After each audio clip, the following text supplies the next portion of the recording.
If you've ever gone to bed thinking, I was busy all day, but I don't think I did anything to actually move the needle, that feeling is so frustrating and so familiar.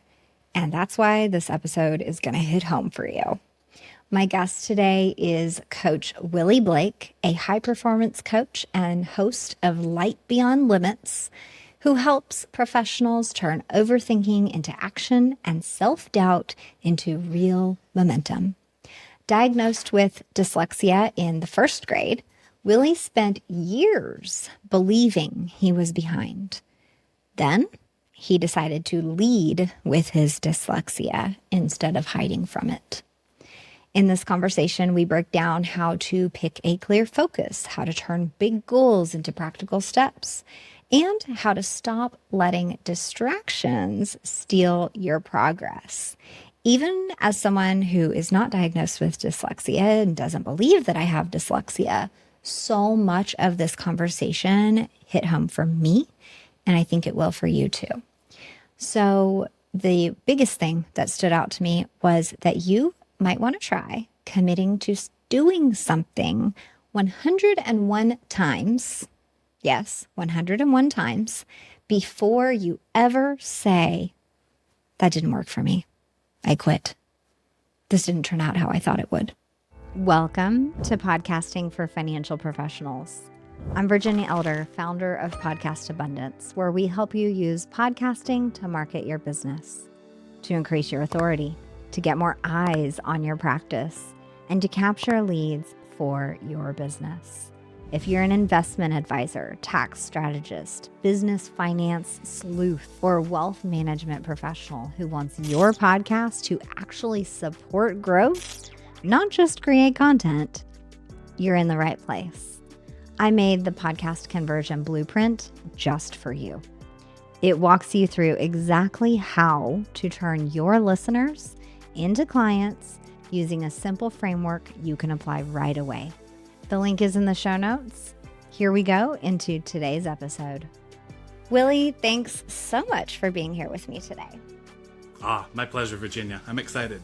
So I shared with you that I've heard this common narrative between adult professionals lately that is, we are figuring out at a mature age, shall we say, that we probably have some kind of quote unquote disability as far as learning, right? Dyslexia, ADHD, there's a whole list of things. You specifically focus on coaching dyslexic professionals and entrepreneurs. Would you give us some background and tell us a bit about that?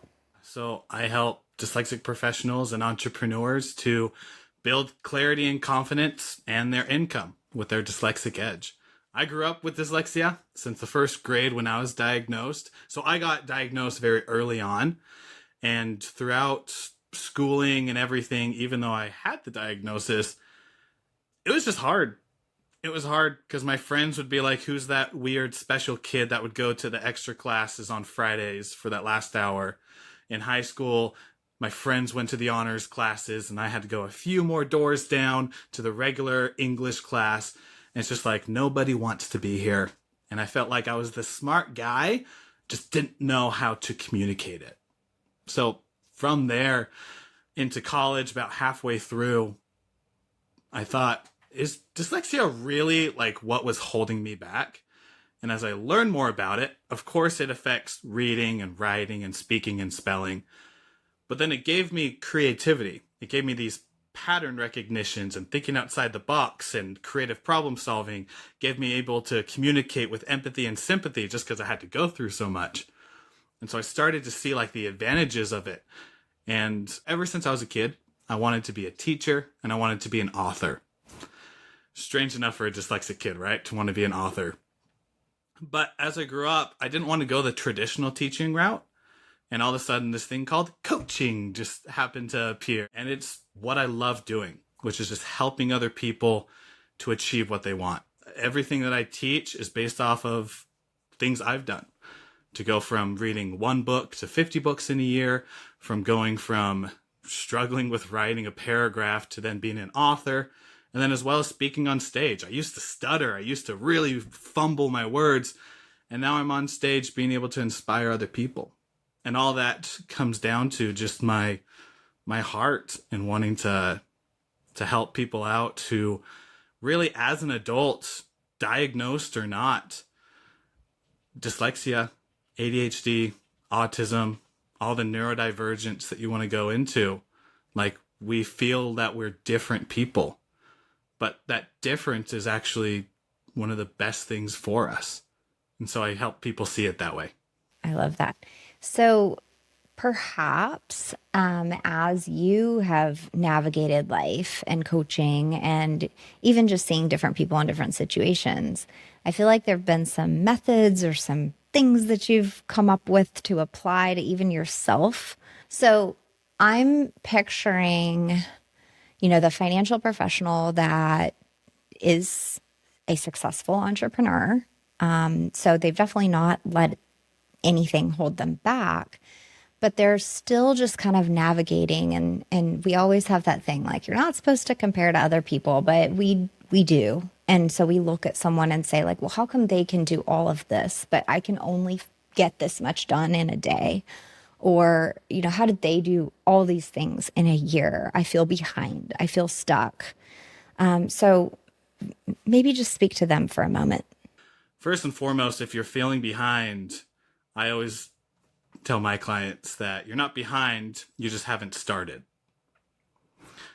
Now, that could be taken a lot of different ways, but in most cases, you can take it in the way of, well, what is it that you actually are wanting to achieve? What is it that you're going after? And then, is what you are doing aligned with actually going after that?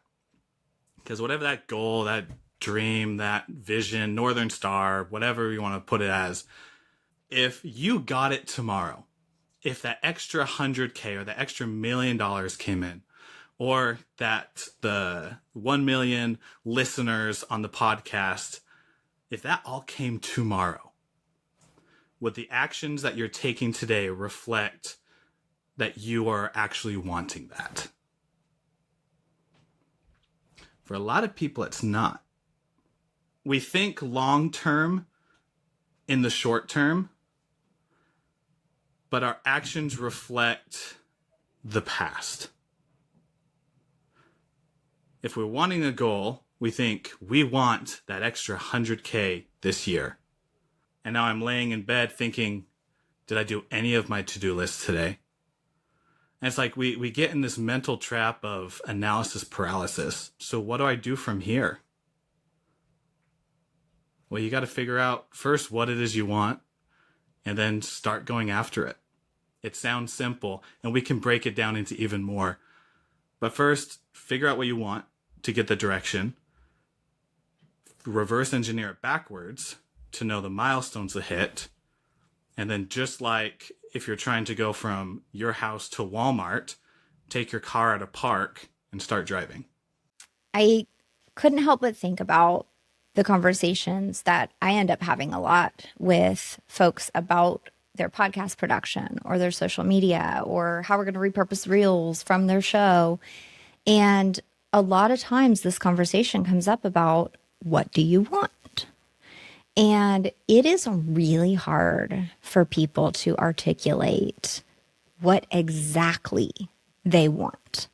They typically have 5 to 10 goals, related or unrelated, and focus or specificity or just narrowing down to, like, what exactly is the one thing that you're going after this year and why, is really hard for people to name. So what do you experience or do in that situation when someone is just like, well, yeah, like, reading 50 books a year sounds great. Publishing a podcast consistently sounds great. Growing my team by 3 people sounds great. Yeah, it does. So how do you narrow it down and figure out, like, what is the thing to focus on? Here's a book I recommend. It's called The One Thing by Gary Keller. And it's actually on my top shelf with the white color books. I love to color coordinate. But it's such a great book because he goes into the topic of the one thing, of if you could just pick one thing, what would it be?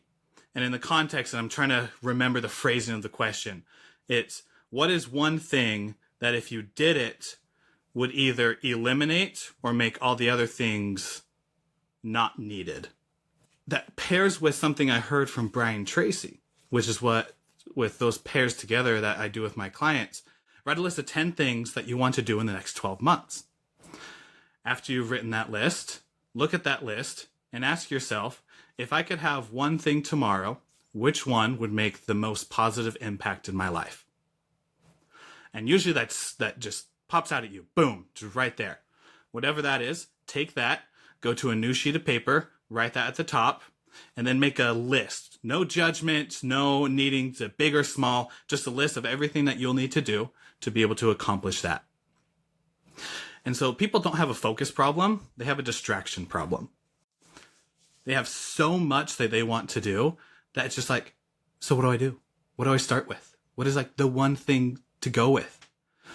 A really great exercise that I do is that goal that you have. Let's say that you are wanting to make an extra 100K a year. There are thousands of ways to make 100K.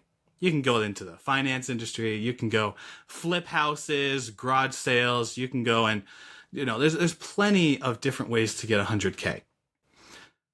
What if you 10x that goal? What if it's $1 million that you had to make $1 million in a year? Well, then that list of 1,000 really narrows down to just a few. And it's a lot easier to make a choice between just a few rather than 1,000 different choices. Then you ask the question, if I want to reach that up here, now what do I need to do? And you'll be surprised because the path to get there lessens the amount of choices you have to make. And it's a lot easier to make a choice between 2 or 3 rather than that 1,000. Quick question. Is your podcast actually bringing in clients or just downloads?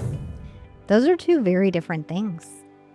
If you want your podcast to generate leads for your business, you need more than great content. You need a conversion strategy, which is exactly why I made the podcast conversion blueprint. With this free download, you learn how to structure your episodes, what to say in your call to action, and how to move listeners into your pipeline for your business. If you want to start growing your business with podcasting, grab the link in the show notes and download the podcast conversion blueprint today. The other thing is with the one thing, all those to-do lists, success lists, the not to-do list, whatever it is, rate them on importance. So you have your A's. These are the things that have to get done. These are the most important. Then you got your B's. These are important too, but not as important as A. Then you have your C's. These are there. They're the nuts and bolts. They're the back end stuff. They're the stuff that has to get done. And then if you need to, you can do a D, which if it's D, you should either delegate, automate, or eliminate that list. So with the ABCs, put them in those 3 categories. And then in each category, from 1 to however many is in that list, rate them on importance there. Because then you have a list where you're like, okay, I'll start with A1, and you do that. You don't need to worry about everything else because if you did the list right, that's the most important that needs to happen. So you do A1, then A2, work through the A's. Then after that, you go to the B's. And it's just a really simple exercise to do with the to-do list of, man, I got 50 things I need to do.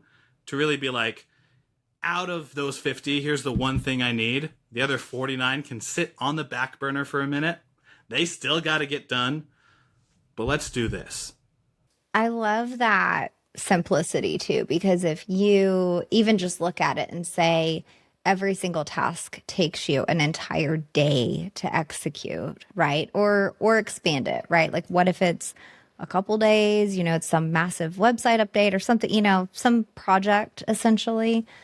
In a quarter, you would have all of those things done, right? Like give or take, if you did one a day and some of them took 2 or 3 days, but you just continued being disciplined and hacking away at that list, you'd get a lot done in a relatively short amount of time. And I think just the key there would be, I hope that everything you put on the list and the way that you ranked your items really truly reflected the importance, the urgency, and your actual goals that would move your life forward, whether it's life, business, relationships, like whatever you put on there. So as we're trying to, because that will appeal to some. I'm picturing a spreadsheet. I'm a spreadsheet brain. So I'm totally picturing my list in a spreadsheet and the column of A's and B's and C's and then the column of numbers and sorting and all that. That won't appeal to some. So what is this 2% rule that I kind of heard about on your website? It's funny that you mentioned like some people focus on like they get the spreadsheets, Immediate. but others they're just like, I need a picture, I need a video, I need something else to help out. No more spreadsheets. Yes, we don't need any more words. And especially with dyslexics, I understand. Words, Yes. numbers, I'm with you. Less of them, more pictures and doing stuff. So the 2% rule, if you, whatever that end result is that you're wanting, I know I keep mentioning the 100K or the $1 million. Yeah, in the let's think podcasting. about like, what if it was like a number of clients or something, right? Love And it. you want 10 more clients this year at a certain investment amount or something like that. Perfect. Awesome. So if you're wanting 10 clients, the 2% rule is doing 2% action every day to get to that result. So it comes back to the daily consistency. Now that sounds like fluff, straight up right off the bat. Let me pair it with something. If your goal is to get the 10 clients at that certain dollar amount, then you do the step before it, which is in a GPS method that I have. So first we get clear. We want the 10 clients. Cool. Now you plan it. You reverse engineer it. So if you want those 10 clients, it's like, cool. How do I get those 10 clients? Well, I need to first get a client that works like that. Okay. How do I get one single client that's there? Well, you need to be at the places or get in contact with the persons that would fit that clientele that you're working for. It's like, cool. How do I do that? Well, you can either call them up on the phone if you have their number, email them, or you can start being at the places where they're at. Or connect on LinkedIn. There's so many different ways. But let's say for this one that you are wanting to meet them in person, build that relationship to then get lead up to that client. So your thing would be get to events. Get to events where those people are at. Cool. How do you get to those events? Well, you look up online where those people are at, where those events are, and grab a ticket to get there. Cool. How do I get a ticket? Well, you open a laptop, right? And so like your first 2% is opening your laptop. Awesome, you did it. Second 2%, now go on to Eventbrite, go on to LinkedIn events, and start looking up for those events and attending them, like actually putting yourself in the rooms. A lot of people might get into, oh, I am submitting job applications. It's like, I'm submitting so many resumes or I'm looking up so many jobs. But then at the end of the day, they're like, well, actually, I might have like applied to one and that was just the easy apply that I clicked on LinkedIn. But I found a lot of jobs that worked really cool. It's like, awesome. We're talking about the results. We're talking about doing it. So from that breakdown of getting that 10 clients, it breaks down to, well, open your laptop and start looking at LinkedIn events. Well, now you got your 2%. Now it's just like every day you're going to either look up events that you can go to where your clients are going to be that have that amount of money so that you also get paid. So you're going to look up those events and on those days that you have them, you're going to go to them. And then that's going to lead to having conversations, those one-on-one calls that you tell them what you do and how you help them out, which then lead them to be that one client. You do that 10 times and you get to that 10 clients. Yeah. So that reverse engineering backwards helps to really explain the 2%. But really what it comes down to is do something, one thing every single day that leads to the result that you want. Yeah. I like that. Well, thank you. And I know you revealed your GPS method with that 2% strategy. So that's perfect. And I think, dyslexic or not, I think we could all use some guidance and some focus there, and just like the methods that you're sharing. I think it's useful to everyone. From what I'm hearing, I think practically any business goal, maybe it's not always income or number of clients, but it could be that you're launching a show, or it could be that you're opening a new location. I've even found in myself that I am so great at planning, the most amazing campaign, right? It could be anything, whether it's email or social or, this campaign to get on stages or whatever it is. I'm amazing at planning those campaigns. Yes. But then when it comes time to do the thing, I'm like, I don't want to. I don't want to send that email. I don't want to message that person, right? And that's where the struggle comes, is and I've kind of had to talk myself through it of look, your plans are amazing. If you would just do them, you all these amazing things would happen. So kind of what you were saying, what is step A? Do the step A. And I've even had an extensive map of the steps, what you're saying, and just had to kind of hack away at the easiest kind of low-hanging fruit steps that I could take that day to, send 5 messages, just something super, super attainable. Even if it felt like a challenge, once I've sent those 5 messages, I'm like, oh, okay, that wasn't that hard. Come on. You could do that again tomorrow. It's the self pep talk going on here. Yeah. And I'm sure that first message was probably the hardest out of those 5. Absolutely. Or getting started, right? I will go get a fresh cup of coffee. I will put the dogs outside. I don't know.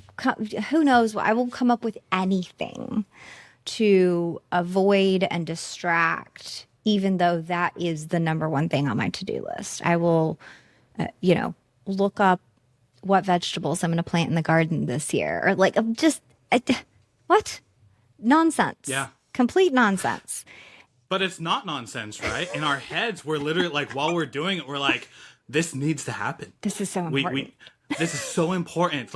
Oh yeah, I am going to message those 5 people. It is going to be so good. I got the perfect message. I grabbed it from Alex Ramosi. It's the perfect message to send to my friends. But I got the dogs. I'll look up the plants. I'll scroll on Instagram to figure out the perfect 5 people. And it's just it's the distractions that are the problem, not the focus. It's because we know the focus. We are professionals. We are smart people. We know what the next step is that we need to do. It's subconsciously or in the front of our mind, we know what the next step that we need to do is. But we do everything in our power to not do that. That's why I always say, break it down to the simplest form of it. Break it down to the smallest thing. If it still seems too big, it's not small enough. Just because once you start moving, once you start getting that momentum and you get in that flow state, you'll start doing it. Those messages, once you sent one, it might have taken you 2 hours, but then you send the next one in 2 minutes. And it's just if you want to change that mental state, change your physical state, and you just start moving. And just start now for sure. Yeah. And it sounds so cheesy, right? It's start now. We're Nike, just do it. It's oh, come on. It sounds so, but that is better, right? It's I'll actually hold stress anticipating doing something. And then once I do it, I'm what was all that about? Are you serious? That was so much easier or better, or if it went faster, or it was, I don't know, I felt better doing it than I anticipated. Just the simple things are the ones that for some reason, we have the most butting heads with. And I think it might come down to just we feel like because this is something we haven't done before, that it has to be hard to get it. Maybe. That's pretty good. But it doesn't. Yeah. It's just, it's hard for you because you haven't done it before. And so let's just get that one out. Let's just get the first one out of the way. It's going to be messy. You're going to make mistakes. It's going to fail. But after you do that first one, the rest get easier. I like that. Well, so since you mentioned your podcast a little bit ago, or I don't even know, you didn't even mention yours, but you mentioned starting a podcast. So you have Light Beyond Limits. And just from the description and just a little bit that I've gained from it, it looks like you created that to support your coaching business for dyslexic professionals. So was that always the intention, or like how did the podcasting situation kind of start for you? Yeah, it was not. Yeah, I didn't start for what I'm doing right now. Literally, the first episode was Car Talk with Willie Blake. And I left it there because that was several years ago. The first 8 episodes I put out, it was me with my phone sitting on like the visor that's up here. I hit record and started talking. Audio was horrible. You could hear the turn signals, you can hear the cars going by. But I'm glad I did it, and I'm glad I left it there.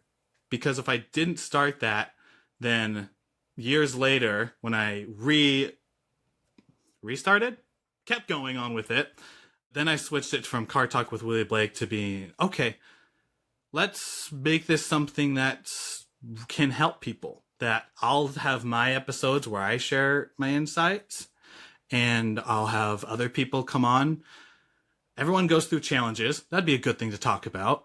And I don't like darkness, and darkness being the obstacles, the pressures, the sadness, the depressions that we feel in life. I don't like that. So this will be about light. And I hate when people limit themselves. So this will be like beyond the light beyond limits. And that's kind of how the podcast name came about. And so from starting back in 2024, first off, it wasn't even about dyslexic coaching. It was just me wanting to break the statistic of only 10% get past 10% of podcasts get past episode 8, and then only 1% get past episode 21. I wanted to blow that out of the water so hard that I wouldn't even be tempted to stop my podcast. So literally, it was still crappy audio. It was still just me and my new phone, newer at the time. I just hit record and started talking in my phone. And I shared insights that I had. I shared stories that I went through and the lessons that I learned from it. Breakthroughs that I've had and the strategies that helped me get there. And so from there, just every week I'd do 2 or 3 episodes over a consistency of a year, and I had 100 episodes out. And I'm like, cool. I'm going to slow down a little bit because I want to focus a little bit more of my time. But now I still do an episode a week because that momentum is easy. That momentum carried on. But it's that beginning of ain't perfect at all, but I still did it messy. And I made a bunch of mistakes. But I learned on the way. And that's where most people get it. Is that we only really know about like 5% of what's going to happen in the entirety of whatever goal we're going for. That's what and we get so caught up in having the perfect plan, the perfect blueprint of this is how it's going to go. This is the business plan. These are the milestones of money I'm going to make. These are the people I want to collaborate with. This is the amount of clients I want to hit. But we only have about 5%. And the rest of the nuts and bolts of the people we talk with, the collaborations, the clients, the other 95% of the stuff that's unknown is only going to be experienced when we're out there doing it. And so we might as well start doing it so that we can get the rest of the 95%. Thank you for sharing that, because I think even today, especially today, I think folks are really afraid to start simply, start with audio only with your phone, or start with a cheap microphone.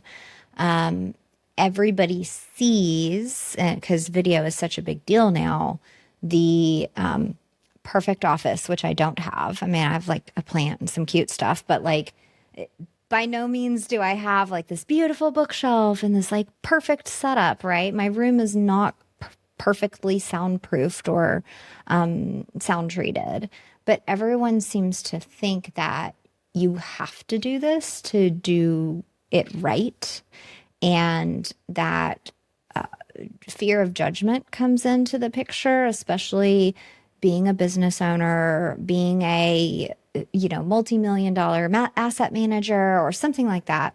All of those titles and assumptions come into the picture and actually prevent you from starting simply, because we're afraid that if I record on my phone, yet I am this person asking for somebody to transfer millions of dollars to my business, asset management.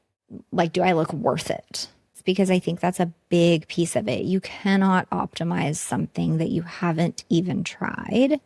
And the other piece, like you said, is, the statistics around how many people quit or fall off early. And I have even had very successful financial professionals launch a podcast with me.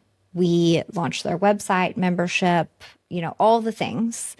And we have had conversations all along the way about, listen, like, this is a long-term game. You do not get a flood of members or new clients or whatever it is, your first week of podcasting, your first 10 episodes even. And we've had those conversations. I felt like it was really clear. And sure enough, episode 10, episode 20, they start to fade. They start to be a little slower sending in files. They aren't fast to respond to the emails. And I have done everything in my power to have conversations early in the process, guide them, check in, do all the things. And that expectation of quick results is still there. So it's like this twofold challenge of fear of judgment and looking or sounding worth it, and then the immediate desire for results. I'm not sure if there's a solution for that, but that is 100% what I'm seeing. So I like how you approached things to say, hey, I have to get past these couple of milestones and then I can decide what I want to do. A successful person, and I say that as the people who are listening, like, you're a successful person. You have created something and done something with either your own business or one that you're working for. Mm-hmm. In my experience, it's the ego that we feel like we need to have that stops us from getting what we want. Because just like you explained, they see this podcast as, oh, there's so many successful podcasts out there of the Financial Bros and Alex Hormozi's The Game and Tony Robbins and Joe Rogan, if you listen to that. And there's so many different podcasts out there that just have huge followings, and one episode gets tens of thousands, if not hundreds of thousands of views and downloads. I want that. I want that for me. So I'm going to start a podcast. And you get everything together. Everything looks so good. You have the website, you have the name, description, membership set up. And then you start and you're so excited. And then episode 2 comes out, and 3, and you might get 1 view, might get 1 listen, 4, 5, man, and nobody's coming. And it starts getting a little slow. It's like, yeah, I'll record it, but it doesn't have that same vigor as the other episodes. And now they start to fade. And we hit start to fade, hit episode 7 and 8. And it's like, well, I guess I tried. This just wasn't for me. I would say that you tried for a little bit, but trying needs to be extended long enough to be able to actually see if it works or not. So for you said, is there a solution? I don't think there's a perfect solution really for anything. It just depends on the person.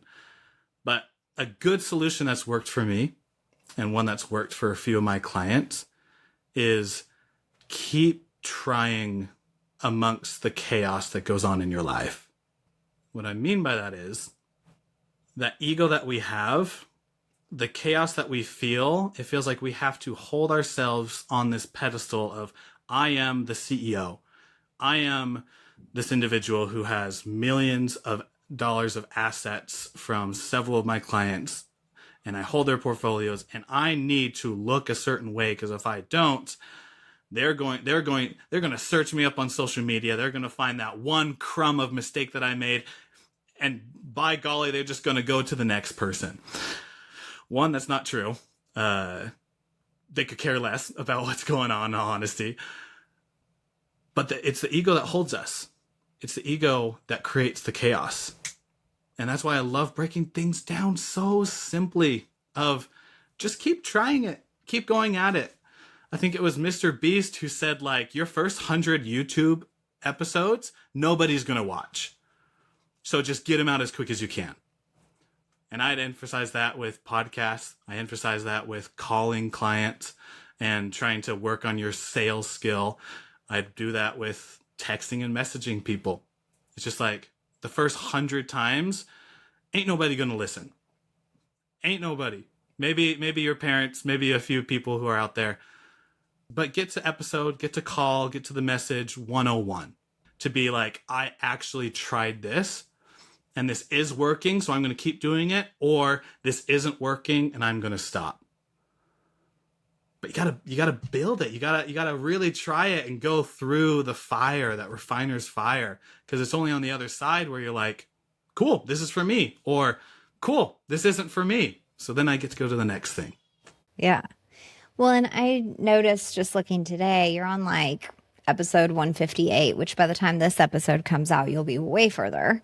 And aside from like, you buy a new microphone or just kind of like some basic upgrades, what are some things, and if you can remember like the milestone when you implemented the new thing, and I'm thinking like basically what are some things that you optimized for your podcast behind the scenes that improved or supported your business further? Like maybe it was a better way to capture leads, or maybe it was you had a book on your mind, but it took 150 episodes to get to the point where you could optimize that stuff behind the scenes. I know you mentioned you have a team. Like, just kind of detail what that path was for us. Okay. So first was episode 1 was literally me in my car, steering wheel right in front of me, a picture selfie of me. And that was it. And it was just like The Car Talk by Willie Blake. That went to episode 8, and it was at episode 9 where then I switched it to The Light Beyond Limits. We already talked about this. It was episode 15 about there to where I finally put a description in my podcast. So I didn't have that up before that. It was around episode 31 because that was the first time, around 31 to where I had my first podcast guest on my podcast. Before that, it was just me. And then it was up to episode about 50 where I created my website. So I didn't even have a website up. Nothing to lead to my podcast, just the Spotify link of go sub to my podcast. Several episodes later, just recently, it was like 100. So episode 100, I had one of my best friends on.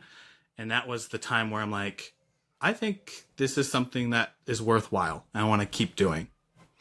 2 episodes later, episode 102, I interviewed someone and he became one of my business partners. Awesome. From there, episode like 130-ish, I changed it to the thumbnail that it actually is today. Okay. And then last episode ago, I'm creating a new ebook. Well, you could probably call it a pamphlet, just 3 pages.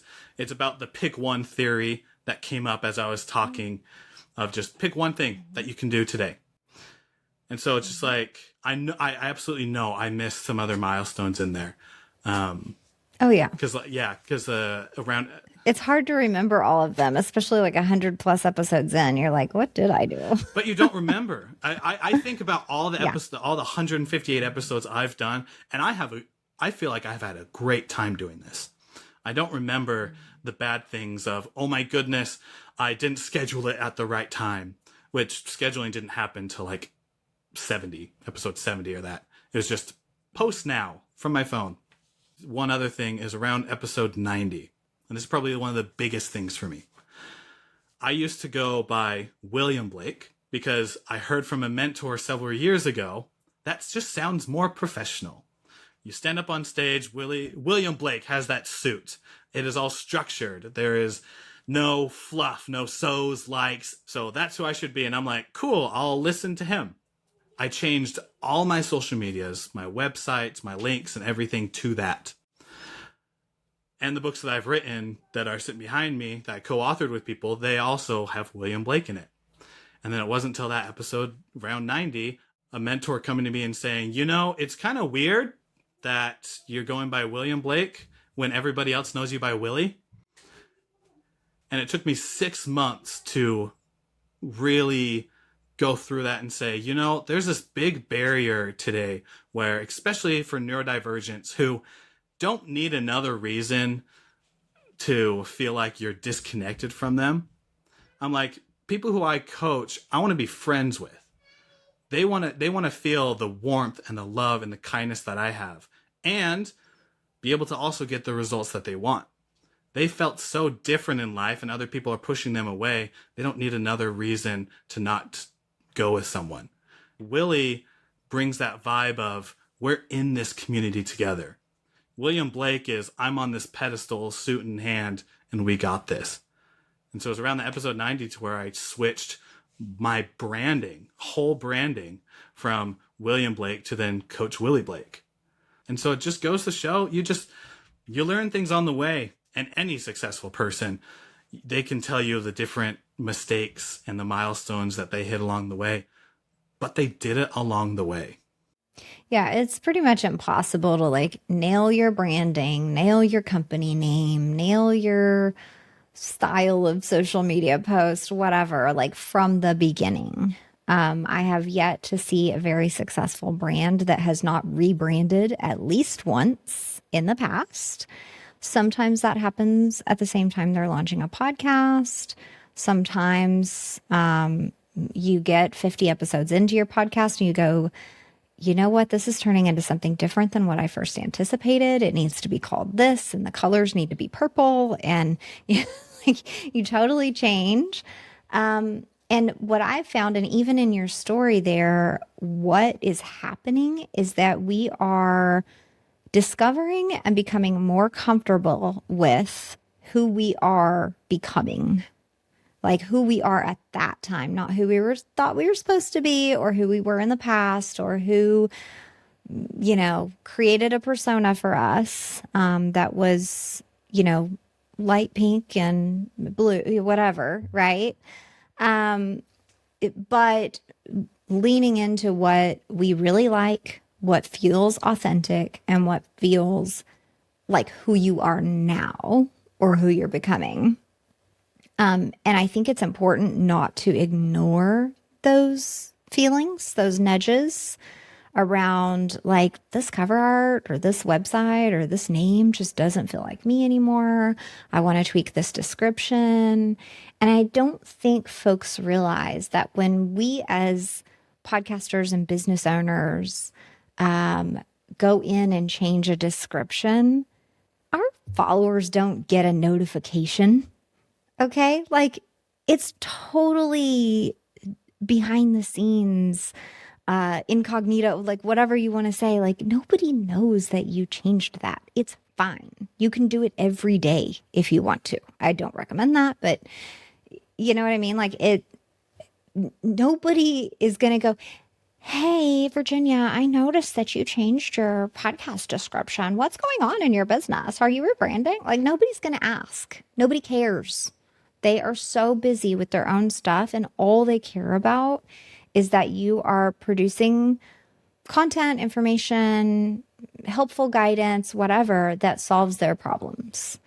And so, yeah, I mean, just to not ignore those nudges for new pictures, new color, like whatever it is that you need to do. And just realizing that all of that is so aesthetic, right? Like it's so just visual and has nothing to do with the actual services or help that you provide someone.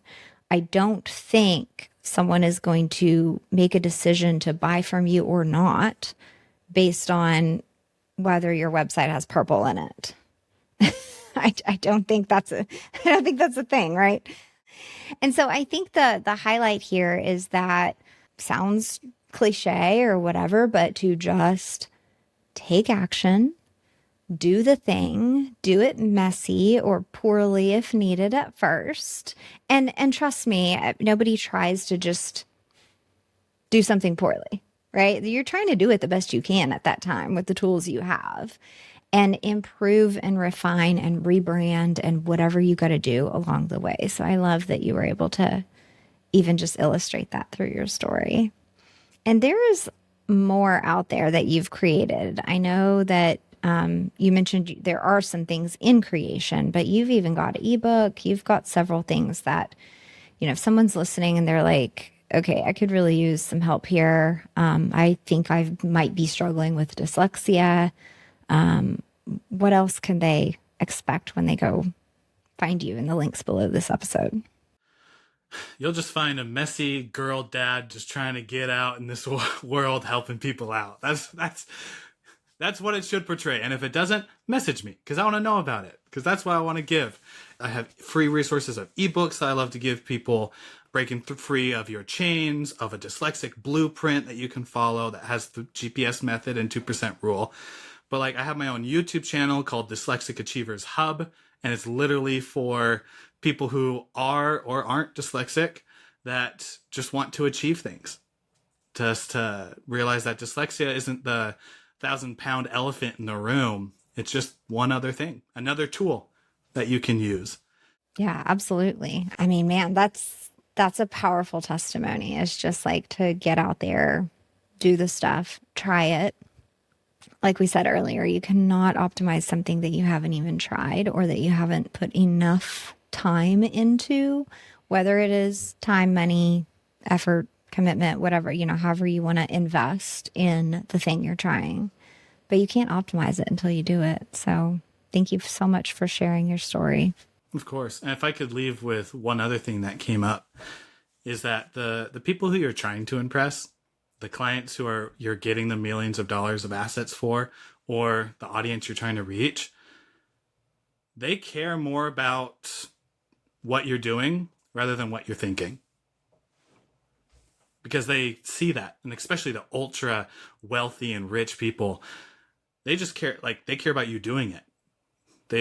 They've been through the mistakes before. And funny enough, I think they have more grace than the people who are just not doing anything and just thinking about it. And so start doing it and start talking about it. And you'll actually realize that those clients and those people that you're trying to impress, even though we're not trying to impress people, but the people who you're trying to impress, that they'll be more attracted to you doing something rather than you just talking about it and 6 months later still talking about it. They love action. I couldn't agree more. That's awesome. And you've given me a lot of encouragement as well, just even through this conversation. So thank you so much, Willie. I enjoyed this. Thank you so much. Thanks so much for listening to Podcasting for Financial Professionals. If you want your show to do more than just educate, if you want it to generate leads and bring in clients consistently for the long haul, make sure you're using the Podcast Conversion Blueprint. This free download helps you structure your podcast to attract new listeners, refine your messaging to nurture them, and capture those listeners when they're ready as your next best clients. And of course, practicing what I preach when you sign up for your free download of the Podcast Conversion Blueprint, you're going to land on my email list. Hit reply to any newsletter because I'd love to learn about your show or about your ideas for a show. I'll point you toward your next best step, whether that be light support like an audit of your show or becoming a member of the Academy, or maybe you need full service strategy and accountability like what I do inside the Podcast Conversion Lab. Thanks again for listening to Podcasting for Financial Professionals.